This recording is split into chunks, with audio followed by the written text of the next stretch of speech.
Press conference after games in the WNBA are actually something that I find kind of amusing now, and I think it's becoming something that I don't know when you watch them, you almost see them as pointless because they appear to be more than just a bunch of a massive glaze session.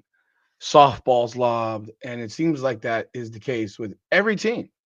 I have looked at, a couple of Indiana Fever post-game press conferences, and this is probably something I'm going to be doing going forward, looking at press conferences across the league. I hope you check them out and just reviewing the questions that are being asked, the responses being given, and seeing if this is nothing more than a PR thing or an actual press conference.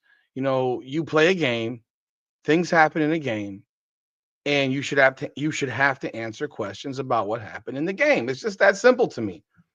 And what I see being done in WNBA press conferences, pretty consistently, is there's giggles, there's chuckles, there's no real answers, there's no real questions.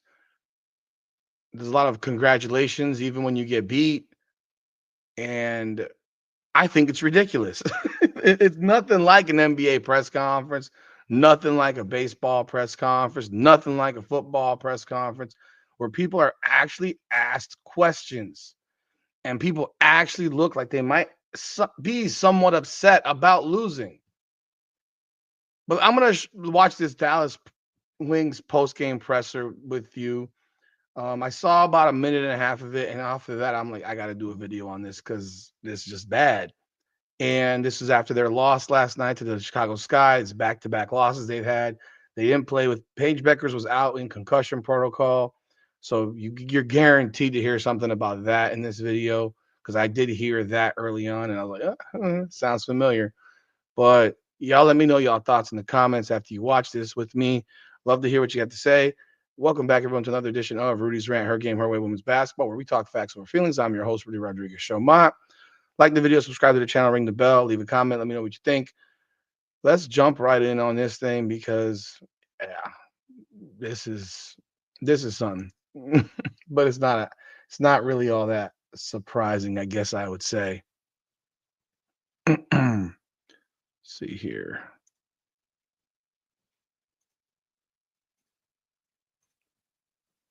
So here we go. You got Alyssa Smith on the left, you have DJ Carrington middle, and you have the coach Chris Colclains on the right. In person on Zoom, use the raise hand function and we'll get to you.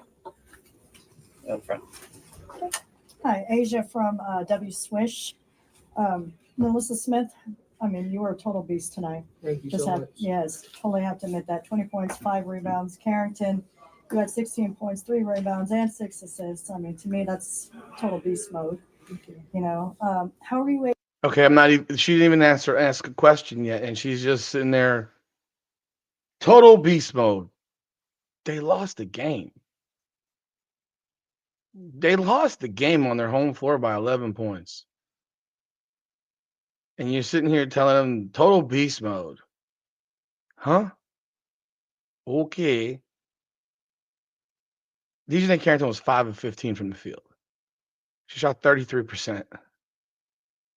16 points doesn't seem all that great when you took 15 shots and shoot 33%. Melissa Smith had a good game. She was 6 of 12, 7 of 10 from the line, 5 rebounds, 3 blocks. They lost the game. But okay. Able to work through the Chicago Sky defense, and what was the biggest challenge y'all had to face with tonight's matchup as opposed to Thursday's matchup? Okay. I think personally, it wasn't their defense. It was our defense that led to a lot of half court, quarter court possessions because we're taking the ball at the net. When we were able to get out in transition and play with pace, I think we were effective. So I think it was our defense, which kind of snowballed into our offense. Awesome. Thank you, ladies. Their defense snowballed into their offense. They gave up 94 points. They gave up 94 points. Game before, 97 points. They're 1-6. They don't play defense. They gave up 41% shooting, but Chicago shot 32 free throws. They hack a lot. This game, both teams had 26 fouls in this game. I don't know that I would say that there was a lot of defense being played, but apparently that's what DJ Carrington thinks. Kenny Johnson, yard blocker. Do y'all think y'all need to play at a faster tempo? Because it seemed like at the end of the last game, when y'all with the back and forth in the fourth quarter, and the times I got in transition, they couldn't deal with y'all, or it's just like kind of like I'm still trying to figure out which style y'all want. Is that for players or coach? Just kind of that you. This team is 1-6, and this guy just said when you played a certain style, they couldn't deal with y'all. They're 1-6, man. What are these? These questions are awful. This is just. I almost wonder if the media that does women's basketball is just like minor league level. Like they're all rookies covering these games and they don't know what to ask. They're afraid to ask real questions. It's almost it's just crazy. Yeah, I think we've got to find that tempo that we can be successful at. And again, first game here without, you're not playing with a true point guard in that lineup. So you had all sorts of different people bringing the ball up. So it felt a little.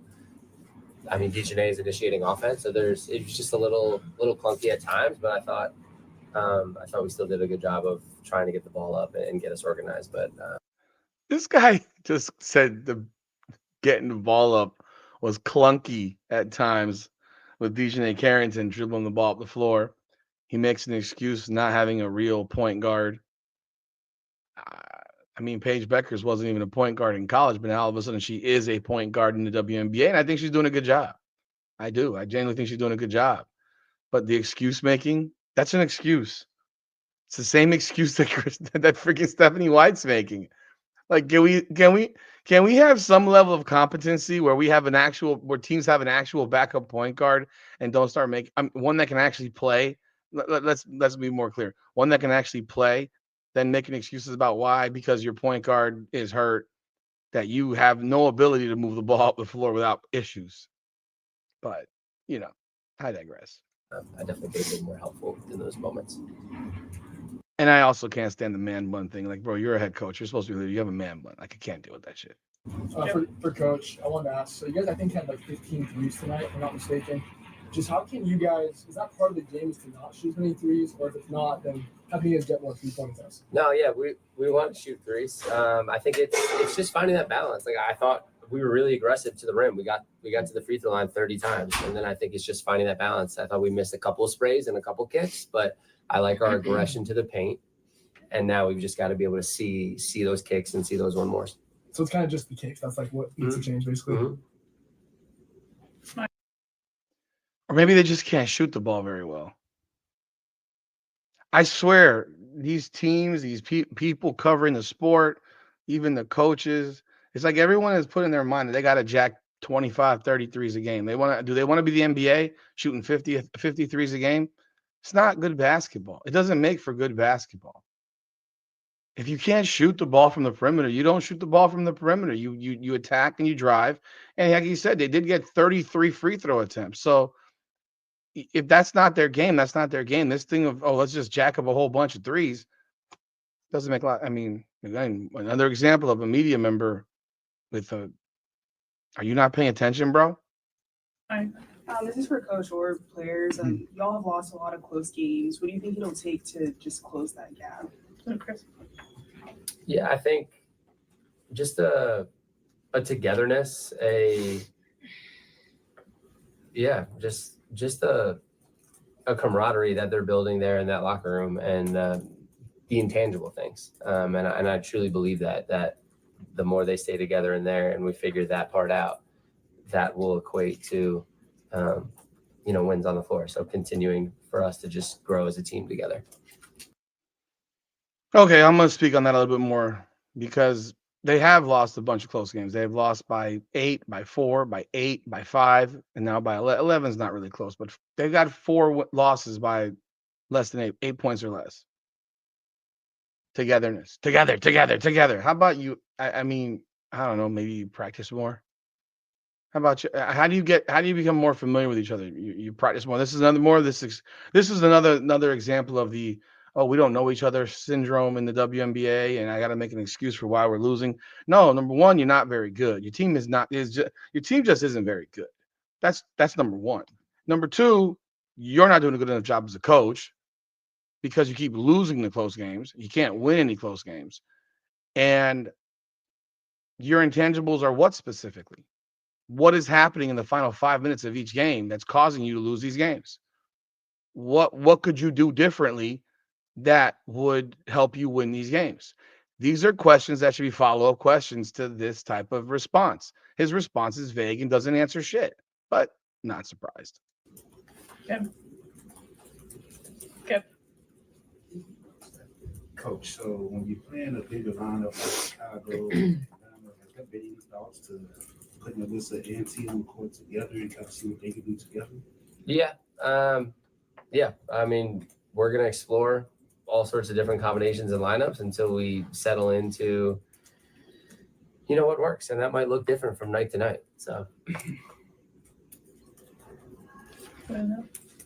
My question is for Dejanay. Dejanay, you play hard every night, and the fans want to know, how do you keep your makeup looking so flawless, looking so good after every game? One size setting spray, and do your skincare. Thank you. Is that really a question being asked in a press conference after a basketball game? Can you imagine if that was ever asked in an NBA game? Hey, LeBron, your hairline is flawless. What do you do to keep your hairline flawless? Well, I get the spray on hair, and I have the setting spray to make it stick, and I got hair implants. What kind of questions? You're in a post-game basketball press conference, folks. You want to know why people are so easy to criticize off court stuff in the minds of people? Because this is the shit that's asked in a post-basketball game press conference. It's hilarious. They're 1-6, and here's a media member asking about Dejanay Carrington's makeup regimen going into a game.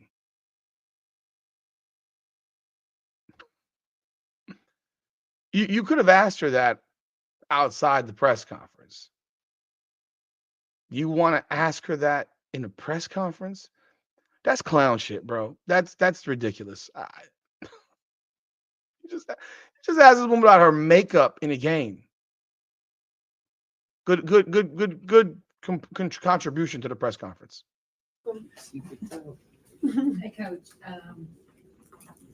Someone had mentioned, towards the end of the game, it seems like everything kind of falls apart a little bit.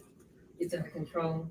Do you think that that a lot of players, it seems like some of them get into more of a individual game at the end of the game versus staying with that team concept? Because when you guys are right there, you're working as a team, and it seems like the last two games, there's certain individuals that I guess kind of take it upon themselves to try to win the game. But are you kind of working on keeping that team concept when it's that last 2 minutes of the game? Yeah, for sure. Right. We want everyone to be hunting, and we want everyone to be aggressive, and we also want to play together and make the right plays and make simple plays. So we'll continue to watch and learn and develop just some more discipline on both sides of the ball. That was the first good question of this press conference, but it was halfway. It wasn't all the way. She didn't go all the way in. She left it vague for you to think about who she's talking about, or if she's talking about multiple people. I'm going to presume she's talking about Arike Ogunbowale. And if you're going to talk about Arike Ogunbowale and ask the question, and you want to ask about why is Arike Ogunbowale thinking that in the final 5 minutes she has to take every shot or she has to dominate the ball, ask what you want to ask, because that's where, I'm looking at the final 5 minutes. I'm looking at the final 5 minutes of this game. Arike Ogunbowale notoriously plays hero ball. She was 5 of 16. So remember, she had that really strong game on Thursday. She had 37 points. She balled out. And what happened today? She went back to the bullshit.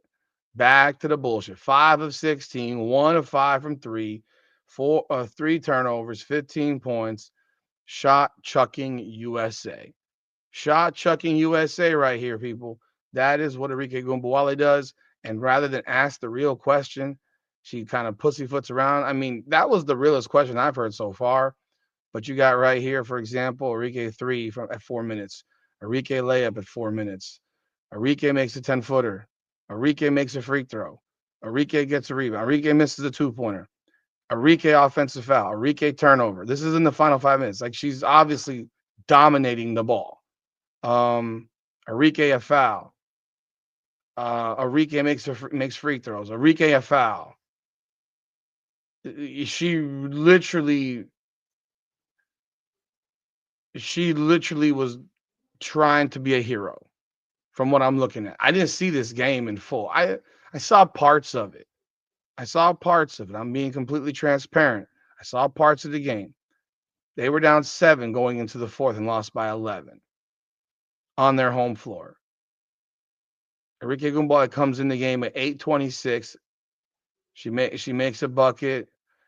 She misses a shot. She misses another shot. That's 1 of 3. She has a couple of rebounds. 1 of 3. She's now 1 of 4, 2 of 5, 3 of 6, 3 of 6 with a free throw, rebound, 3 of 7, offensive foul, turnover, 3 of 7, a foul after a turnover by Dejanay Carrington. She has a couple of free throws on their foul. So she's 3 of 7 in the 4th quarter. She took 7 of her 16 shots in the 4th quarter. She decided she wanted to be a hero.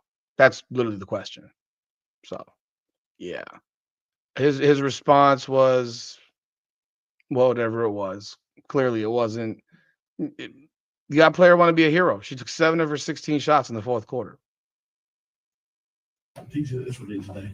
You know that this is your first year with the team. How does it feel the fact that when you set that physical tone, they seem to kind of feed off that, and it seems like how defenses, it's still early. You start to see when you like even the other day, like when I play, you come in there with a hard foul or something, it's like it gets everybody boom, boom, boom, and then everybody's on the string. You feel pressure, but that's just kind of your personality. And they just follow that way because it seems like it's gelling on the defensive end. Yeah, I do think that we've gotten better each game defensively. I know I have to set the tone on the defensive side of the ball, and that starts with, applying pressure early to their point guards or whoever's my matchup is. But I think also I have to be more disciplined on the ball to put us in better positions behind the ball and not have so much rotation. But yeah, definitely, I guess the head of the defense, and I want to pull everybody along with me with that aggression, with that physicality.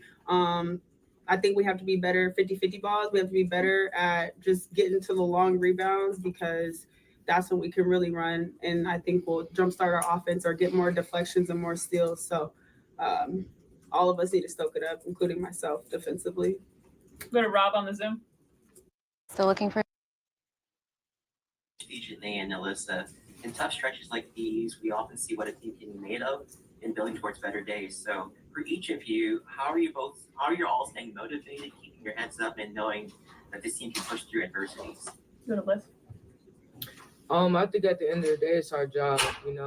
This is what we love to do. So we just gotta go out every single night and just, put our heart on the line. Nobody wants to go out there and lose every night. So we trying every night to win. We're gonna put it together. But it's our job to do it. Play hard, come out with a win one day. Okay. She said, "Come out with a win one day." Was she being? It was almost like she was being sarcastic at the. Come out with a win one day. Oh God. Yeah, we're not gonna roll over and just, give teams a game. Like y'all said, I think all of our games have been. I think this is the biggest deficit we've lost by 11. So we're right there. I don't think that any of us expected to walk in and just automatically have it as a team. We got 3 people who've ever played together before. So Here we go. The excuses. We haven't played together. We don't know each other. We don't this, we don't that. Come on. Oh my word. This is like the recurring theme of the WNBA. We don't know each other, so we're gonna lose. We don't know each other, so we're gonna lose. We don't know each other, so we're gonna lose. We don't know each other, so we're gonna lose. That's the theme of this league. I think it's just going to come as we continue to grow and mesh on the court and figure each other out. But that's why I think that our defense has to be better because we're able to generate more possessions and more shots on goal. Yeah, just preaching that we stick together, right? We stick together and Together. stay together and keep learning and keep building and keep trusting each other. DJ on the Zoom. My questions for Coach Bueckers. The fact that they're doing media sessions, post game pressers on Zoom. Does that mean that any one of us can get in post game press conferences on Zoom? Is that a possibility? I gotta ask myself that now. Can I get on the press conference for a Zoom for the Indiana Fever? I need to look into that because if you're allowing media members after games to do press conference questions from Zoom, I gotta check into that. Good idea. Javon Muro, Sports Media. I wanted to know, finishing games has been a challenge so far. Only 2 fourth quarters have been won this year. So I wanted to know what's your perspective what do you think is missing in those final stretches, and what are you emphasizing to your group to finish closing stronger? Yeah, we've been in some close ones now, so we'll go back and watch and just talk about, game management and possession to possession. It's just such a possession game, right? The difference between winning and losing is so marginal in this league that it comes down to possessions. So I think it's a learning process. So you lose games, you learn from them, and you put it together as you continue to play. I'll ask one more for Melissa. Just I feel like you find your rhythm tonight offensively. Just where's your comfort level in this offense so far? I think it was just about being aggressive and just getting back to playing how I know how to play. And I think tonight I just was a lot more aggressive with everything. I drew a lot of fouls. I shot 10 free throws, so I feel like that just tells the story on its own. So there you have it. That is the post-game press conference from the Dallas Wings loss to the Chicago Sky. I hear a lot of things that I'm hearing in Indiana. A lot of excuse making, a lot of point guard wasn't there, clunky, we don't know each other, excuses, giggles, questions about makeup. This is why the league is so hard to take seriously. This is why it's so hard to take people seriously, because nothing is serious. They don't ask real. There was one real kind of a hardball question, but it was lobbed underhanded. Because it was the one question that I thought was really a question, but it was an underhanded lob. Throw a fastball. Make them answer about specifics. But these people are afraid to lose their credentials. These people are there to be PR shills. They're not there to actually be media members and actual real journalists. What did you learn about the Dallas Wings after this game? Nothing. You learn that they make excuses about losing, just like the Indiana Fever are making excuses about losing. And I don't think, obviously, Dallas is anywhere near the team that Indiana is, naturally. But they have lost 4 games by 8 points or less. They did just lose back-to-back games to a bad Chicago Sky team. So, obviously, that makes Dallas a bad team, too. And a coach who's sitting there pussyfooting around, not really wanting to be real. But what do y'all think? Like the video, subscribe to the channel, leave a comment. I plan on doing some more of these things. Check it out. But that's all I got for this one. This is Rudy's Rant, Her Game, Her Way, Women's Basketball. Come on now.